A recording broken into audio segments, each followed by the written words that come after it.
राजकीय अस्तित्वाचं मोठं संकट, विकास निधीच्या अभावामुळे निर्णय, बंडखोरीनंतर ओमराजे निंबाळकरांची माध्यमांना पहिली प्रतिक्रिया। आरोग्याच्या कारणामुळे उद्धव ठाकरेंना फिरणं शक्य नाही, पण आदित्य ठाकरेंनी सक्रिय राहायला हवं होतं।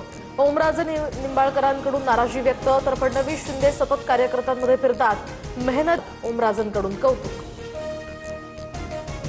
खासदार ओमराजे निंबाळकर पुण्यातच, फोटो समोर, जगदीश हरताडेंच्या फेसबुक पोस्टवर निंबाळकरांचा फोटो, तर कोर्ट घरात भरतं का, आम्हाला काय शिकवता, राऊतही ओमराजेंवर संतापले। आज सेनेचा 60वा वर्धापन दिन, शिंदेंचा नेस्कोमध्ये तर ठाकरेंचा षण्मुखानंद सभागृहात मेळावा होणार। ऑपरेशन टायगरमुळे यंदाचा शिवसेनेचा वर्धापन दिन चर्चेत, खासदारांच्या फुटीवर ठाकरे काय बोलणार याकडे लक्ष। बंडखोर खासदारांच्या 6 लोकसभा मतदारसंघातील बड्या नेत्यांना मातोश्रीवर बोलावणं, जिल्हाप्रमुख, आमदार आणि पदाधिकाऱ्यांच्या उपस्थितीत उद्या बैठक होणार। बंडखोरीनंतर डॅमेज कंट्रोलसाठी ठाकरेंचे प्रयत्न।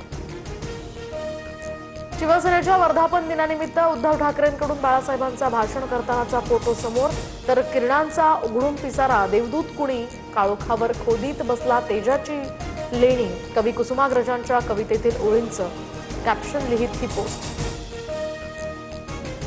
अर्धा तास ईडी सीबीआय बाजूला ठेवा, भाजपचे 7 तुकडे होतील, सर्वात आधी गिरीश महाजन फुटतील, संजय राऊतांचा निशाणा, तर खासदारकीचा राजीनामा देऊन निवडणूक लढा, राऊतांनी बंडखोरांनाही सुनावलं।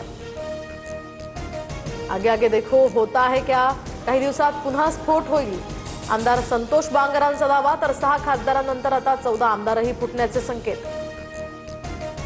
ठाकरेंनंतर पवारांच्या राष्ट्रवादीचे खासदार फुटणार असल्याच्या चर्चा, पवारांचे काही खासदार सुनेत्रा पवारांच्या संपर्कात, अमित शहांसोबतच्या भेटीमध्ये सुनेत्रा पवारांची खासदारांसंदर्भात चर्चा, सूत्रांची माहिती।